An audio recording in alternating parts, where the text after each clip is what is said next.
Good afternoon. July 4 Patriot here. I have the distinct pleasure of presenting to you today a very interesting story. Dr. Orly Taitz, which we'll see here in a moment, is a lawyer that is attempting to petition the courts to listen to her evidence that Barack Obama is unlawfully serving as the President of the United States of America.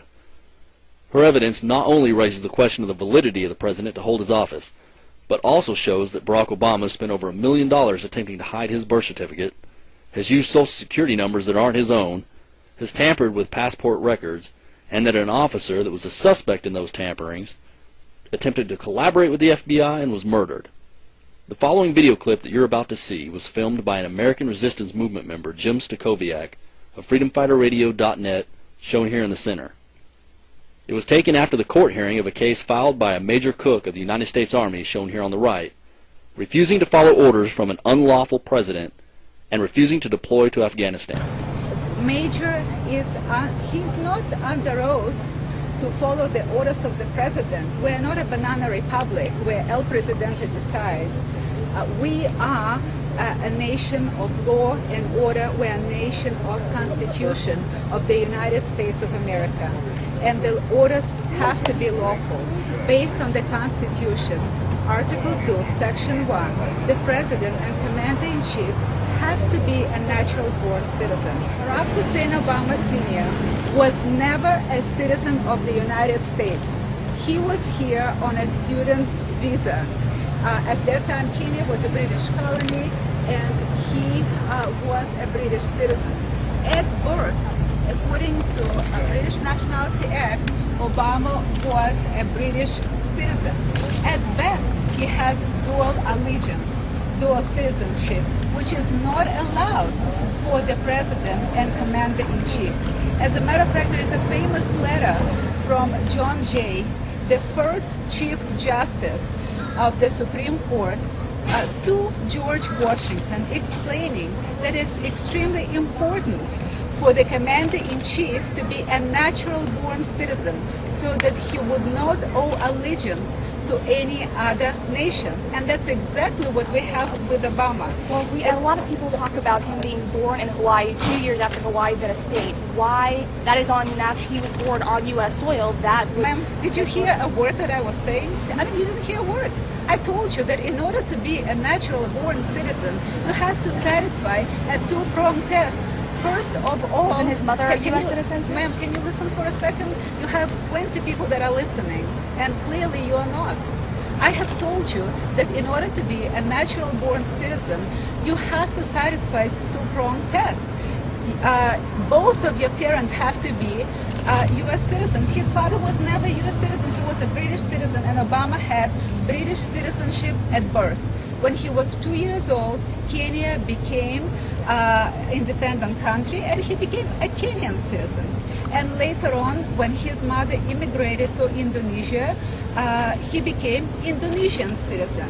You know what? If you were to look for somebody who is the least eligible to be the president of the United States, that would be Barack Hussein Obama with his British and Kenyan and Indonesian citizenship. It's a serious problem. Moreover, the state of Hawaii has a statute 338-5 that allows one to get a birth certificate based on a statement of one relative only, without any corroborating evidence, meaning he could have been born in Kenya, he could have been born in Indonesia, God knows where, and his mother, all she had to do, just come to health department and tell them, my son was born here, and she would get a birth certificate in Hawaii. As a matter of fact, there were two reporters from Michigan that have stated that they have called Ambassador Oginga, Peter Oginga, Ambassador of Kenya. There was a lengthy interview, and they asked him,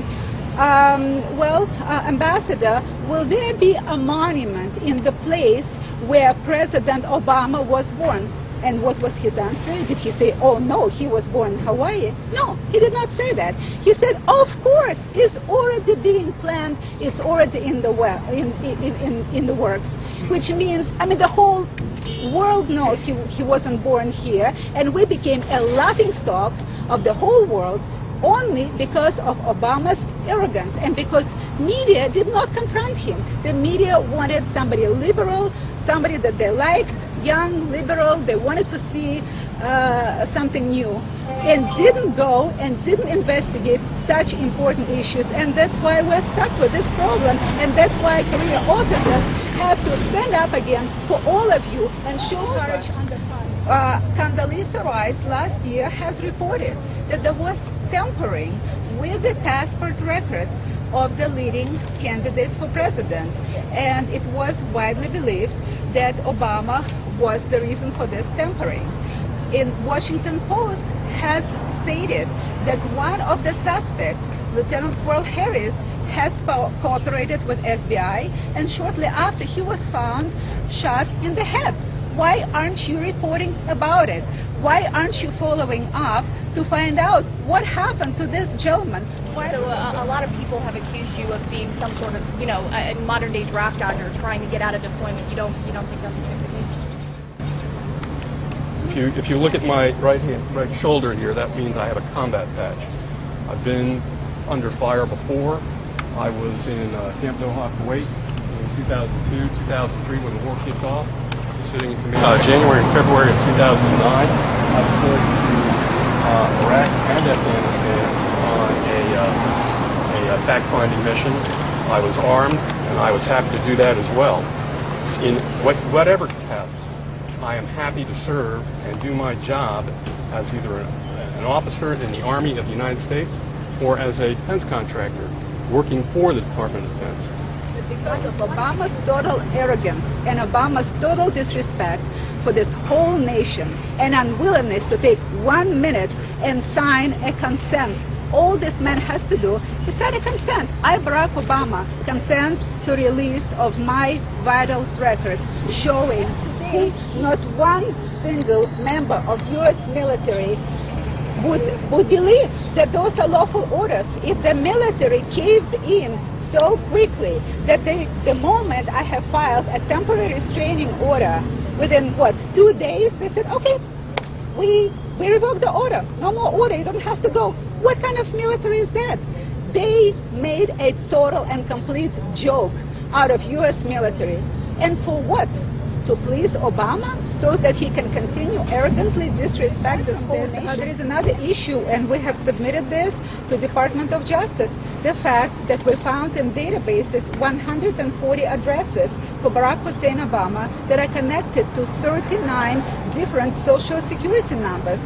And what is even more alarming and unthinkable, that the social security number that Obama used most frequently in Chicago, in Somerville, Massachusetts, and in Washington, D.C.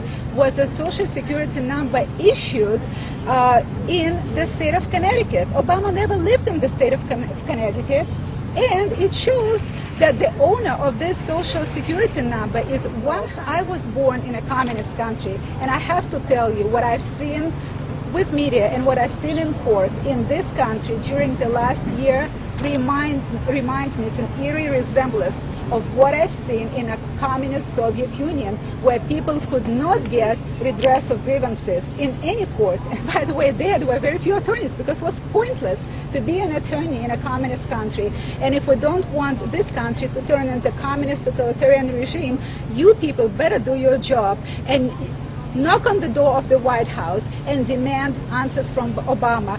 Demand that he finally produce his original birth certificate. It costs $10. I'll pay $10 for him to produce it. How about that?